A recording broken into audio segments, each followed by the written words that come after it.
What About Vietnam? A podcast with Gary Newsom. The series where Curry talks with travellers about their experiences and adventures. Find out more about Vietnam from the people who have actually been there. What about Vietnam? Whether it's adventure, exploring the culture and cuisine, shopping, or just soaking up the sun. Let Carrie and her travellers pave the way for a magical holiday in Vietnam. What about Vietnam?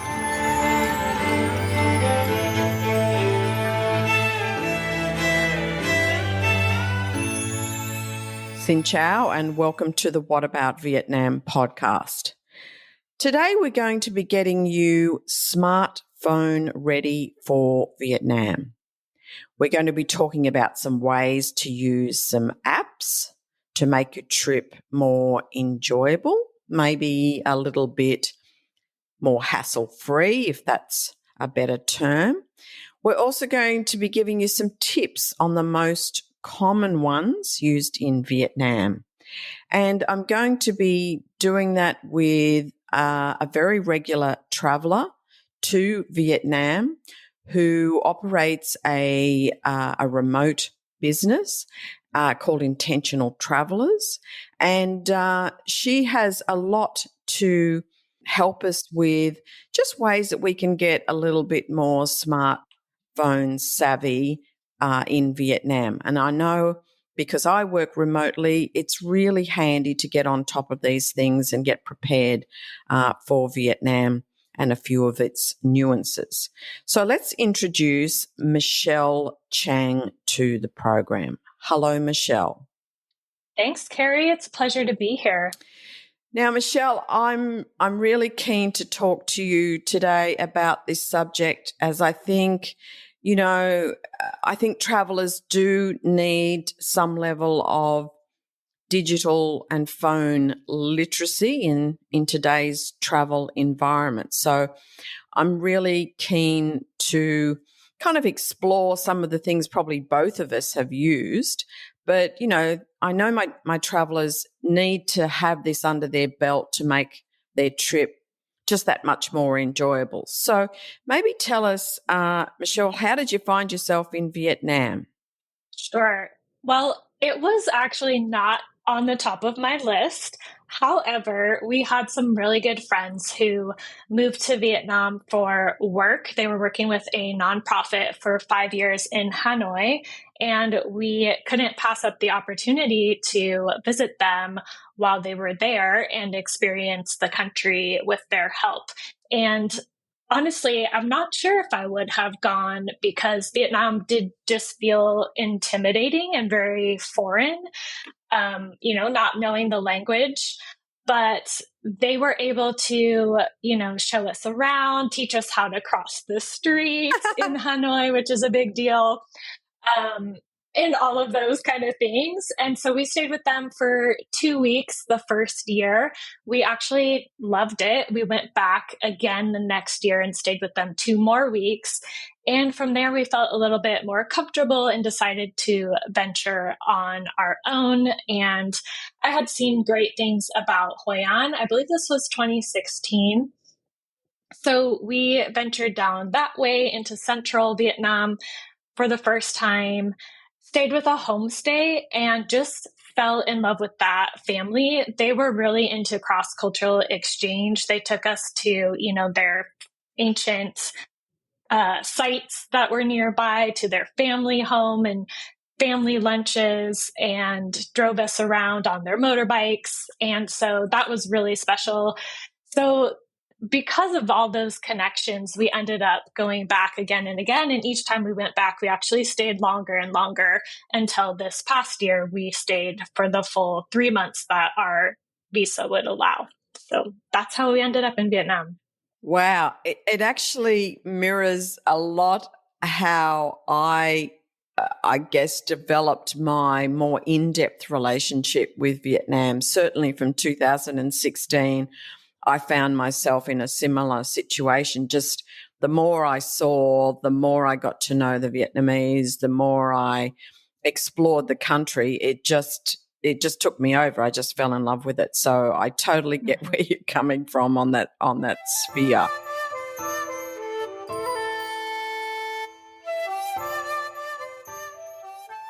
Let's talk about some of the common mistakes that you've seen travellers make with their phones and just data abroad, so we can kick off this subject and get a bit deeper into it.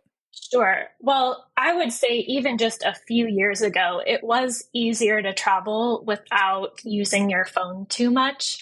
But not just in Vietnam, but around the world, it's becoming increasingly more important because airlines are switching to digital tickets, and sometimes you need to get confirmations digitally. So if you're not connected by your phone, that can really get you into trouble.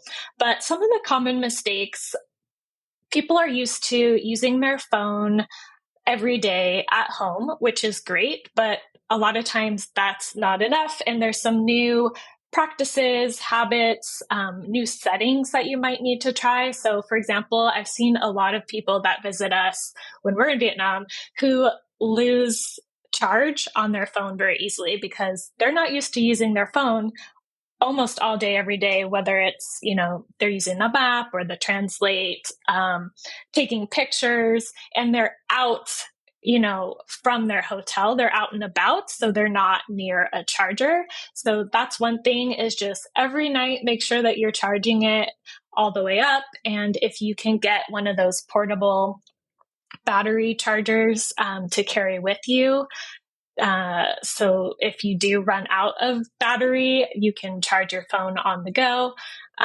Another big mistake, I would say, at least for Americans, I'm not sure what it's like in Australia, but the home phone carriers that we have, they offer international plans, which are convenient, but they're often not a great deal compared to the other options that are out there for getting international phone data. And if you don't have an international plan, some of us have made mistakes and learned the hard way. You make a 2-minute phone call outside your country and it ends up being like a shockingly high bill, Absolutely. right? So the good news is that there are other options, and we've tested a lot of them, but more recently we end up using eSIMs quite frequently just because of the ease of setting it up. It's still very cost effective, but which option is right for you depends on your phone, your data needs, if your phone is unlocked, and those kind of things. The other thing I have found is a lot of people don't know how much data they actually need when they're purchasing these international plans. They end up overpaying or just overusing data that they don't need to. We met a family when we were in Halong Bay, and it was really neat. This young family was traveling the world and, doing their schooling for a year from abroad with two kind of preteen kids. And they were each using at least a gig of data a day. And compared to what Jed and I use, it's really only less than 3 gigs for a whole month, because we know how to manage our data and when to use Wi-Fi and what apps to use on Wi-Fi and what we, prioritize our data on. So that can really make a big difference cost-wise if you're not familiar with how those things work. I would say just in general, not using the phone as a tool to its full potential. We'll talk about some of the apps that have been really helpful. I agree totally with you. I think that using your phone in Vietnam for some of the most basic things is definitely on the rise. And as you are moving about the country, being able to access your email even on your phone, which does require special setup, because depending on how you've made your bookings prior to arrival, you may be receiving emails or email notifications to advise you of some changes to those. And that could be anything from your hotel to your airline to the tour that you've purchased. It can be all sorts of things. It's crazy just how often you're going to use your phone And for some people, they're not going to bring their full laptop with them, depending on their length of stay, or they don't have portability devices like that to access. Lots to share in this area. And the more I'm listening to you, I'm going, gosh, battery, having a portable battery, being able to increase the frequency that you can use your phone is so important. And the eSIM, definitely.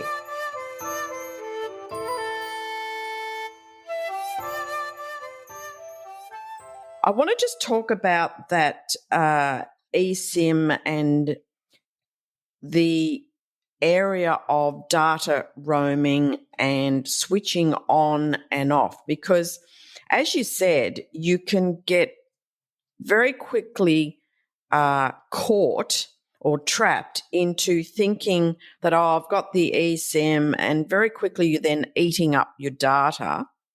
And that can be fixed very simply by turning the roaming off when you get into a Wi-Fi setup like in your hotel, which is offered to you free. Can you talk to us a little bit more about switching between those two and how we can better manage that?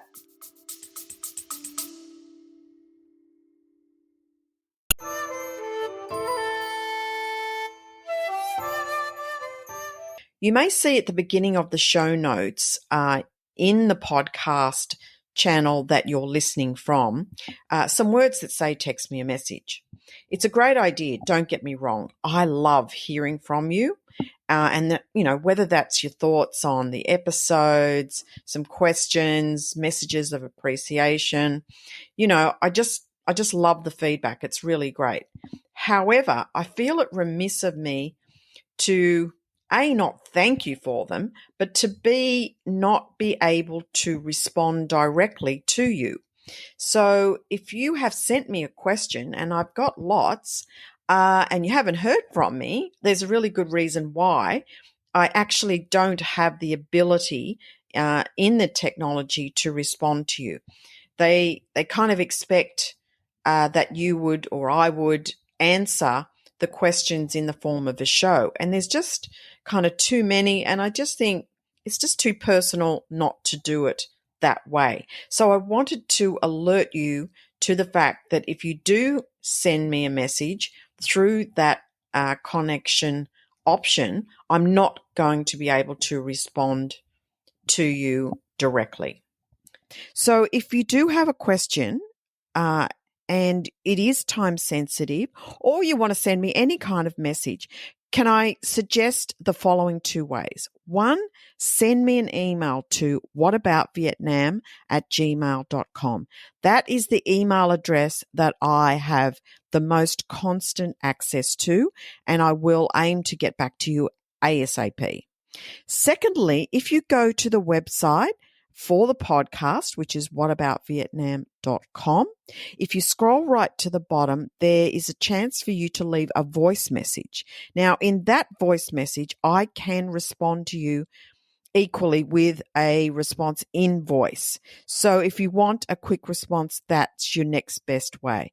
But I just wanted to get this into the show, make you aware of this, as it really is becoming problematic. And I've just got too many, and I can't kind of go naming people and answering each question.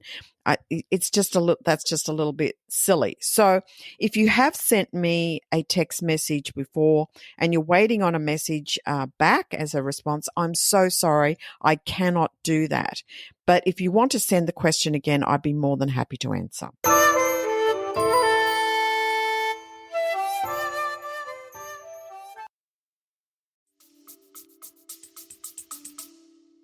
Sure. I think the first thing to understand is what does use up a lot of data.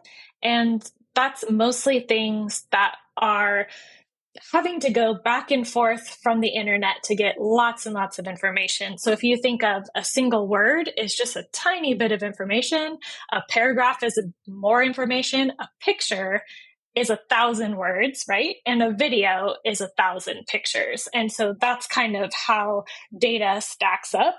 So if you think about, if somebody sends you an image on WhatsApp or another messaging service, and you are out and about, if you want to view that image through the message, it's probably going to use data unless you have settings that you've changed in your phone that specifically say, don't use this app when I'm on data, only use this app when I'm on Wi-Fi.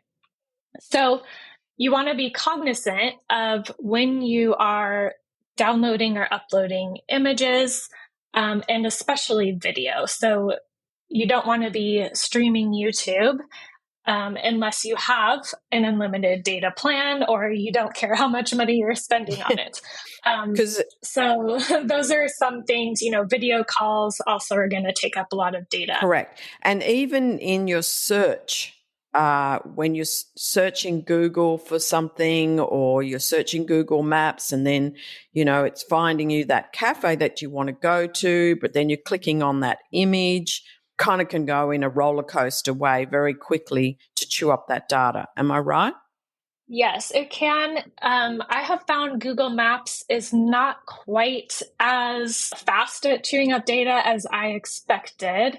But the other trick is to make sure that you're downloading offline data for the maps and for any other apps that you might be using while you're out and about, because that way the information is already living on your phone and it's not having to grab so much from the internet. So that does save you on your data usage as well, is making sure that you have some offline downloads where appropriate. Got it.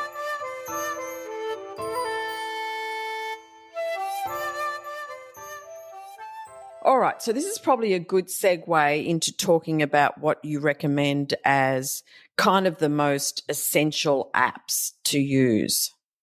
So one thing that I like to teach travelers going abroad is to get familiar with just 4 of the most essential smartphone apps. And they apply to Vietnam especially. So the 4 I talk about are Google Maps, which we've mentioned, Google Translate, WhatsApp for messaging, and whatever rideshare or ride-hailing app is common in the region, which in Vietnam we know is Grab, Grab.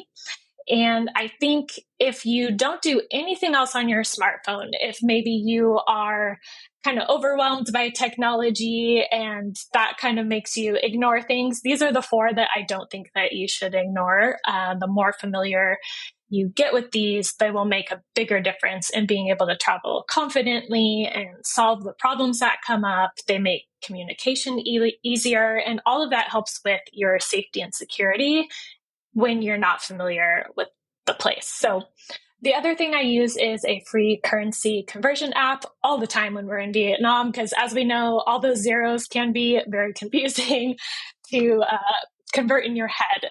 So I can talk a little bit more about Google Maps.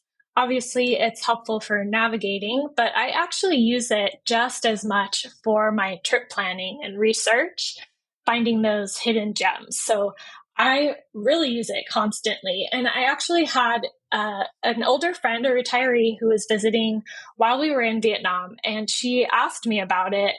She's like, it looks like you have this whole system for saving points on your map. I've never done that.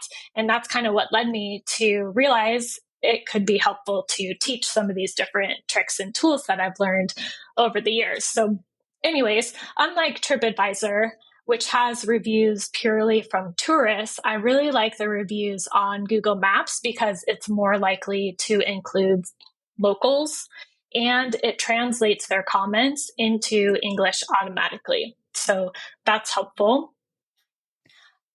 Google Translates, for anyone who's not familiar, this app can translate signs and menus in real time, as well as the audio of live conversations. So for example, we often rent a motorbike when we're in Hoi An, and once we pulled into a parking lot and there was a sign in Vietnamese right above the parking spot. And we're kind of like, the last thing we want is to get a parking ticket or something, or just be culturally inappropriate. So we pull out the Google Translate app and we've downloaded Vietnamese offline, so it's not using data.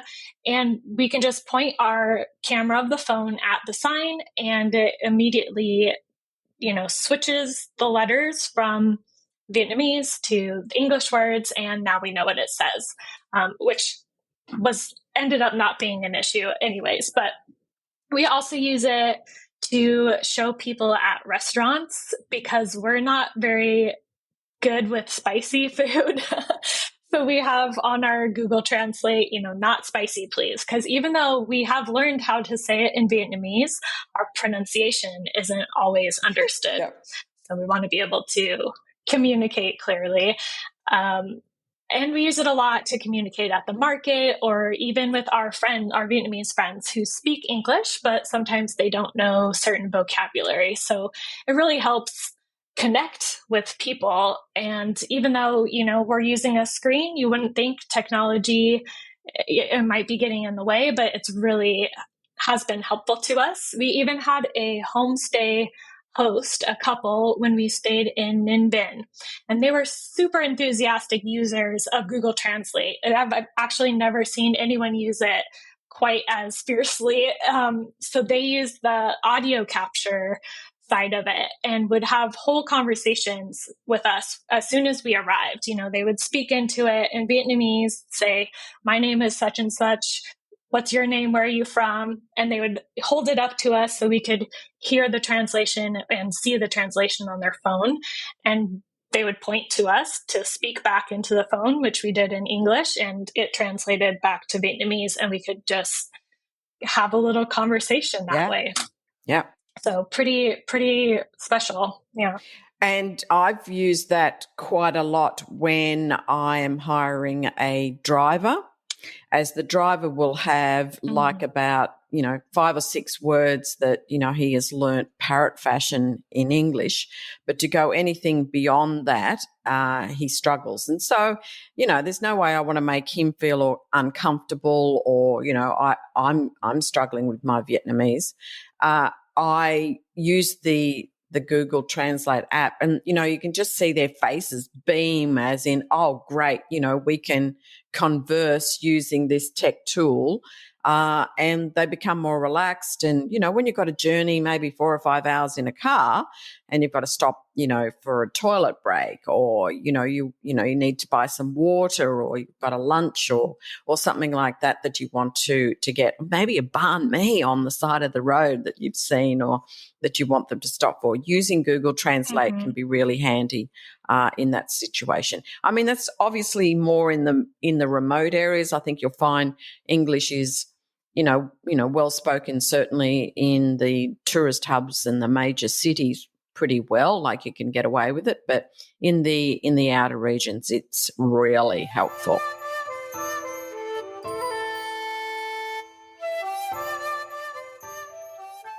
The other app, so WhatsApp is a messaging app that I have found is really widely used across the world and including in Vietnam. So if you're not using that, it allows you to send messages, including, pictures and videos. You can also do voice calls and video calls. Yes.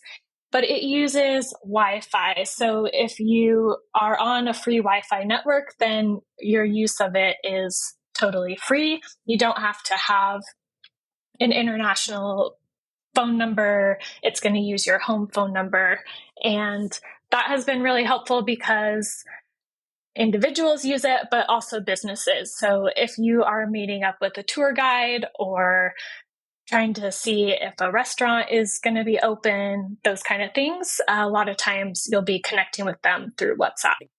I think WhatsApp is your best workaround if you don't want to do the eSIM, or you don't want to have to use any of your data or whatever you bought. If you want to minimize it, I would definitely urge you to use WhatsApp for your messages, phone calls, all of that, because it is prolific in Vietnam, very well accepted. And even if you need to ring home, if you make sure everybody's on WhatsApp at home that you want to call, it's so easy and it's free if you're on Wi-Fi.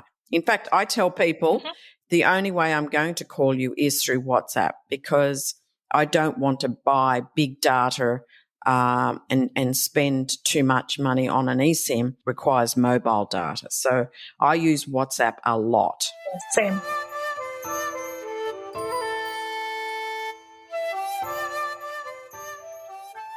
So the last one is rideshare, which in Vietnam, the most common tends to be Grab. It's used throughout a lot of Southeast Asia. So you definitely want to set that up before you get in the country.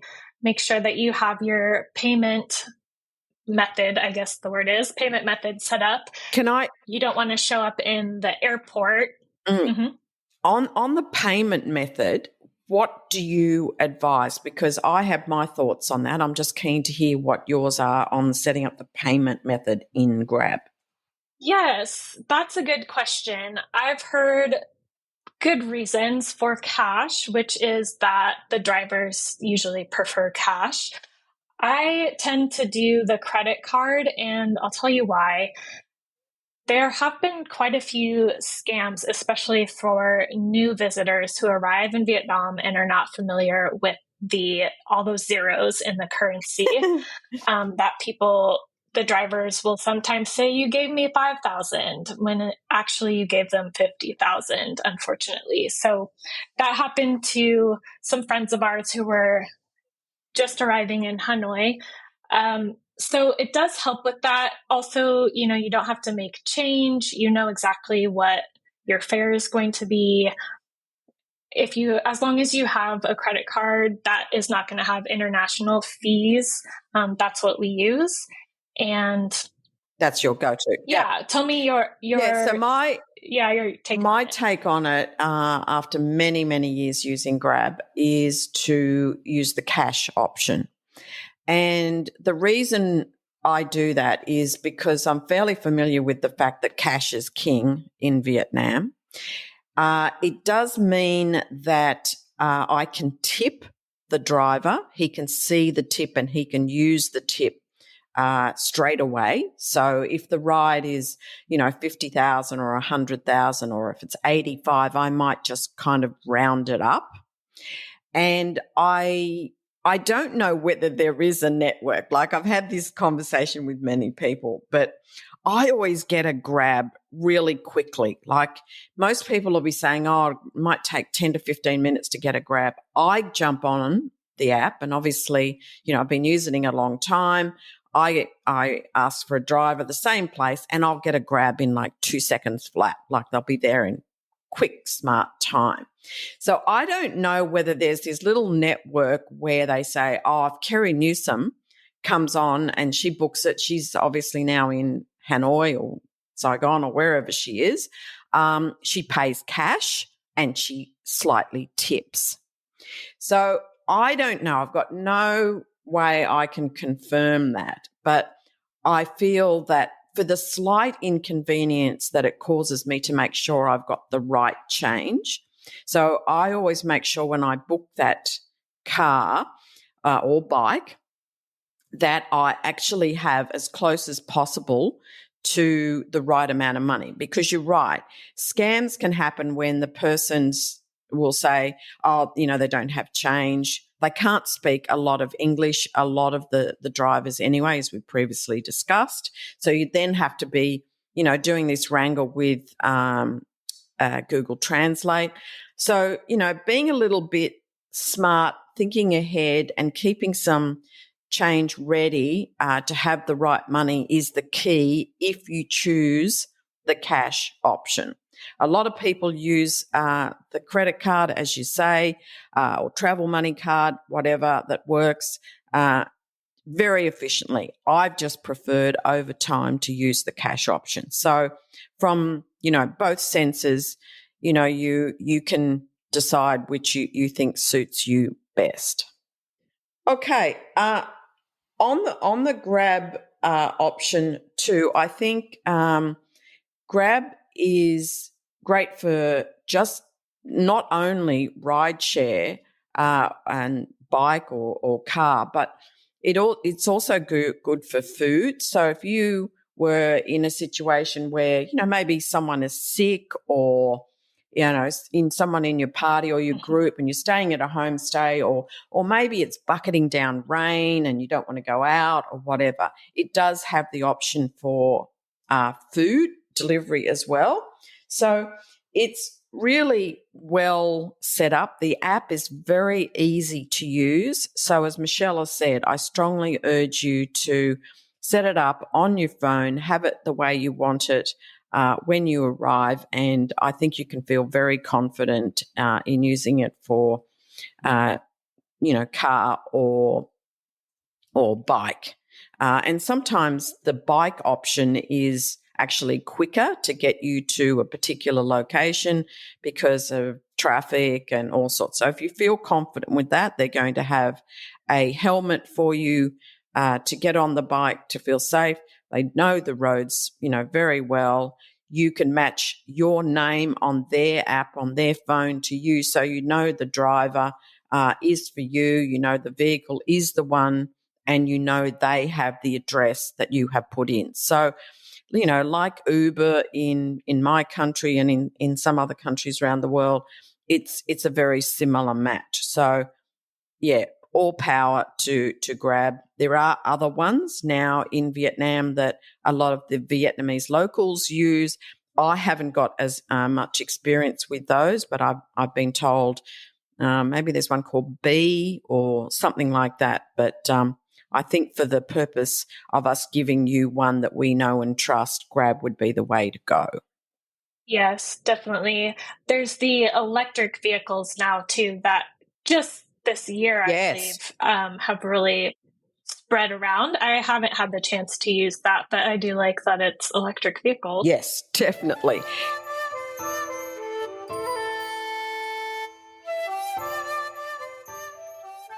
Let's talk, Michelle, about on apps, but maybe expand it a bit more into social media in Vietnam and maybe a little bit about Facebook. What's your experience with Facebook in Vietnam? I personally think Vietnam has been built on Facebook, but for other countries, it's kind of dying off. What's your experience been with Facebook and using it as you've been getting about Vietnam?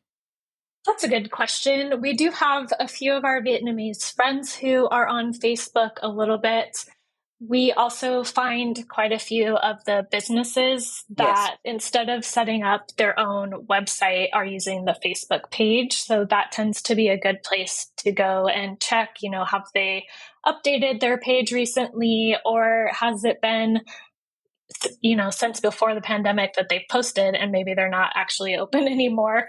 Or you can message them through Facebook a lot of times if you have a question.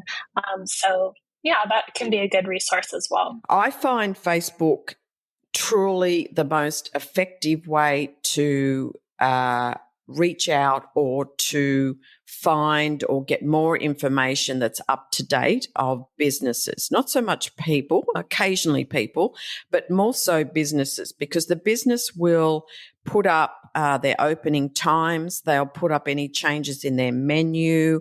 Sometimes if they're a particular bar, they will put up events that are on. So if there's, a band playing or, they've got some kind of special festival activity or anything like that.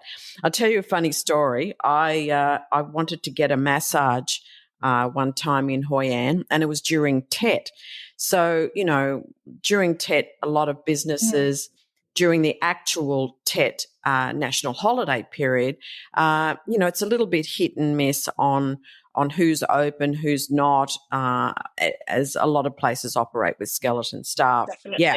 So I wanted this massage and I thought, there's no chance I'm going to get it because, no one will be around doing that. Sure enough, I go to this Facebook page and I'll give a plug for Citrus, which is a lovely massage spa place in Hoi An. And this Citrus Spa, so I send them a message. They say they're open. And I reach out to the person. She comes back to me in English very quickly to say, yes, she's open and she can fit me in. So then my next problem is who's going to be around on Grab to get me there, because, obviously a lot of the drivers are not working because they're with families and things like that. So I'm thinking, oh, damn, I can get the appointment, but how am I going to get there? So then I say to the girl, I'm not sure how I can get there. The next thing she comes back and says, that's okay. Where are you staying? I'll come and pick you up and drop you back. I'm going, oh my God, I love this country. Mm-hmm. So sure enough, she arrives. She's got a second helmet. I get on the back of her bike. We go. No. So that's kind of the example of some of the exchanges I've had using Facebook, certainly giving reviews of places. They love it. When you do that certainly wins you favor. They seem to check it super regularly. So if it is a business that is still operating and it is still wanting patronage, you will find that they will be fairly active on Facebook. So that's kind of my experience on that one.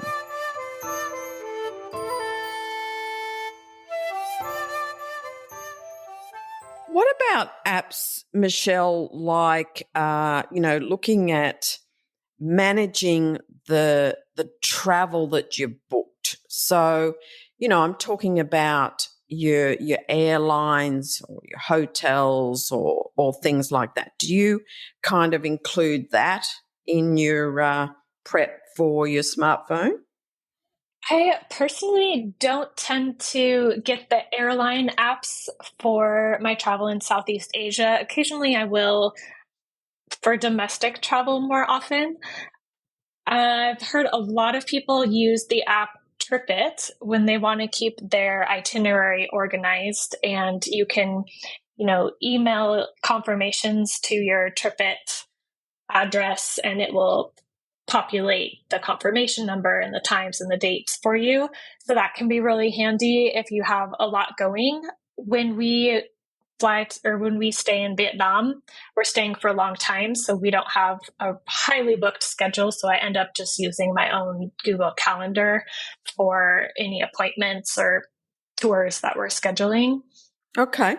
What do you use? So I book a lot of different options, but if I'm using, like, for instance, an online travel agent like a booking.com or an Expedia or something like that, I will often I will have that app on my phone, because not only does it allow me to search for other options if I want to change my plans because I want to keep it fluid, but it'll also have my current booking. So when I walk to the check-in counter inside the hotel, I can present my current booking there for them to refer to.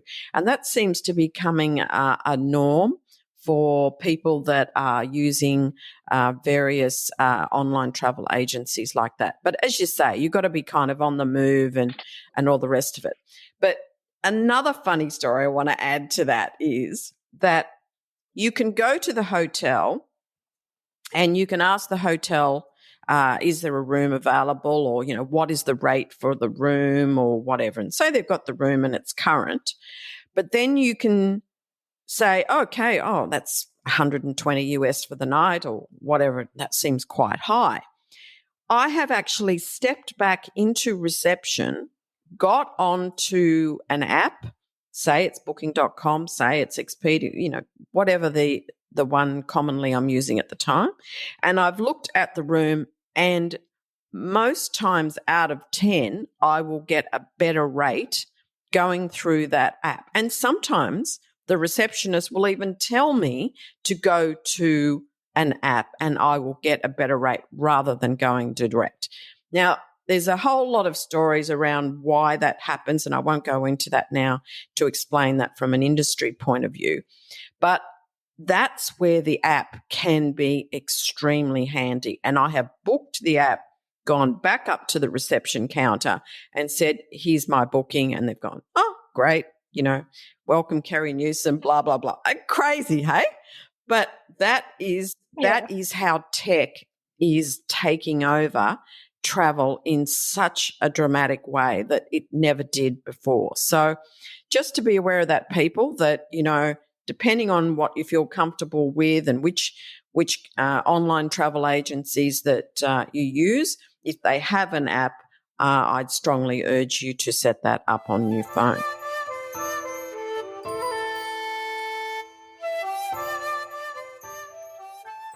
Can we delve a little bit deeper, and you can give us your feedback on, operating a business and working remotely in Vietnam?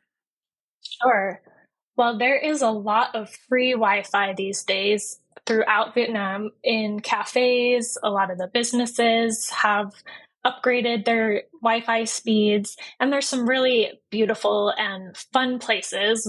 I've really enjoyed the style and decor in Vietnamese cafes, so that's always a treat. The only thing that bothers me sometimes in those cafes is smoking, which has gotten better in indoor venues there, but a lot of times there's like an open air patio or outdoor seating where smoking is still permitted. So you can't guarantee that it won't be a part of your experience.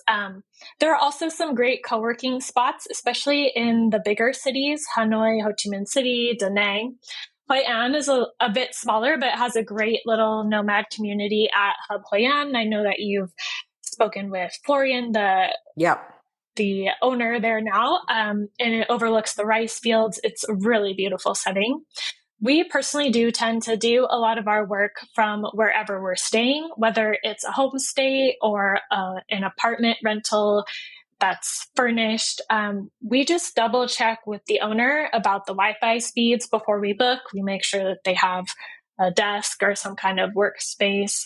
But these days, the Wi-Fi in Vietnam has been pretty good most of the time. It's actually better than a lot of places in Europe. I think they just are able to or have been upgrading their infrastructure, at least compared to when we started in 2015, 2016. It was decent back then, and the speeds have gotten even faster. So it really is a great remote work destination, in my opinion. Absolutely. And I think there is definitely a growing interest in the digital nomad space.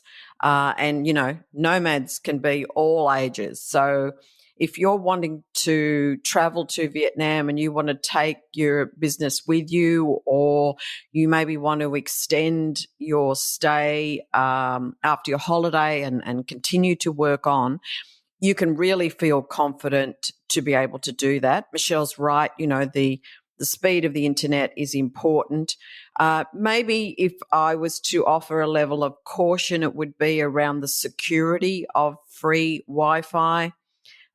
Maybe that's something to be mindful of in transferring money or doing things like that. Just to be a little bit careful on that note. And as Michelle and I were talking earlier, that there is that two ways to do it. One, you can do it from, your place of stay. The hotel or whatever doesn't seem to have any, major limitations in my experience, and usually pretty good. Or if you feel like you want to, meet some people and become, a bit part of a community of travelers, and that, that Hub Hoi An kind of setup, or, there's other ones like WeWork and that in Saigon now, I think. There's a lot more of that happening around the place. You've only just got to search that. But that is a great way to meet other travelers, get tips and hints on how to be more effective in those hubs, and, really be part of that community. So there's definitely those two options. And if you do it in a cafe, they don't even feel like you can sit on a couple of cups of coffee for hours, and people do that. The smoking is interesting. Yes. That's I guess, are they smoking or vaping, Michelle? Well, maybe both, but definitely smoking. Yeah, that would put me off. But in the ones that I've been at so far, I've managed to avoid that, thankfully. But yeah, I've been able to set up and just stay there for ages, and they're very friendly and they don't feel the need to push you on at all.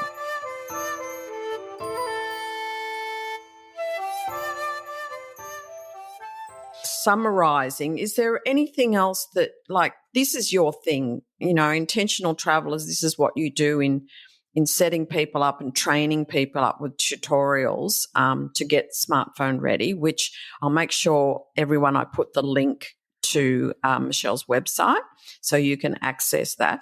Is there anything I haven't asked you? Is anything we haven't covered that we should for everyone? Anything you can think of that you'd like to add just in wrapping up? I would just add to remember that you don't need to be a computer whiz or an expert phone guru, but do invest in yourself a little bit on this topic, because smartphone skills can really pay off on all of your future trips. It's going to help you be able to answer those unanticipated questions and deal with bumps in the road, which inevitably happen when you're traveling, and especially when you're in an unfamiliar place. So it can really help you feel more confident, keep you safe, help you find hidden gems, make sure that you're not missing out on something better just by having this next level of skill, just learning the next step. And a lot of times, you might already be using Google Maps. You might already be using a messaging service, if not WhatsApp. And so you have that foundation, even if you don't feel tech savvy yet. And you're just going to be taking those skills to the next level, and that's going to make a huge difference for your travel. Absolutely. And if I just want to finish up, is to make sure you have the right plugs. It is a two-prong setup for plugs. Sometimes the sockets can be a bit dodgy, as in you put the plug in and it doesn't sit or doesn't kind of grab properly. And that's because those sockets are sometimes a little bit old, depending on the place you're staying. Sometimes just one will do it. I think it's about 220 volt it runs on. So sometimes some of the devices that you plug in don't actually power up as fast as they would in your own home country. So just to be aware of that. Last time I took not only a plug, but I then took a small cube setup which had about 4 sockets to it. So it meant I could put, my phone, my laptop, whatever, my hair dryer, whatever else I wanted to use, using just the one socket, because, a hotel doesn't have 100 sockets for you to use in the first place. So it depends how many devices you've got going. But just to be making sure that you do have the right plugs, and there's plenty of websites, etc., that you can find that information. Definitely, getting your head around it is definitely the way to go to ensure that you can really get and maximize your devices while you travel in Vietnam. So thanks for coming on the show. My pleasure. Thank you. Just before I let you go, I wanted to add one last app service that I've started using over the last 12 months that I really love. It's called Tubud, Tubudd. It's available at tubud.com and also at What About Vietnam. I'm offering a 5% discount on this service. And to best describe it, I'm thinking that if you are the kind of person that would like to connect as a traveler to a local expert or a buddy, as they call it, to help you navigate shopping or some great food places or some art, or you'd like to attend a medical appointment and you're not feeling quite confident, you've got a business meeting and you're not sure of the area, or maybe you'd like some translation services, you'd like a little bit more information on some history of the area. These are the kinds of variances of people skills and people that you can access through this app. It's ad hoc. You hire the person on an hourly basis and the rate is up front. So you know what you're getting with the person and their skills and the rate you're going to pay. So fantastic service. We're offering 5% if you use the code KERRY, KERRY, V for Victor, N for Nelly, 5 on the payment cycle of you booking this service. So if you go to tubud.com, when you go through and you select the person and you do the final payment, make sure you put that promotional code in. All the information about this service is on whataboutvietnam.com's website. Just look for the 2Bud logo. I'm sure you really get a lot out of it. I certainly did when I did access it in Da Nang and got to have a look around Sontra with a really lovely girl to give me some insights into some of the changes and developments there. So enjoy. Make sure you get the 5% discount. It's really worth it. And I look forward to talking with you again and sharing the next What About Vietnam podcast. Thank you for being my listeners and supporting me. Thank you for listening. Check out the episode notes for more information. What about Vietnam? Don't forget to subscribe, rate and review, and stay tuned for more fun adventures in Vietnam.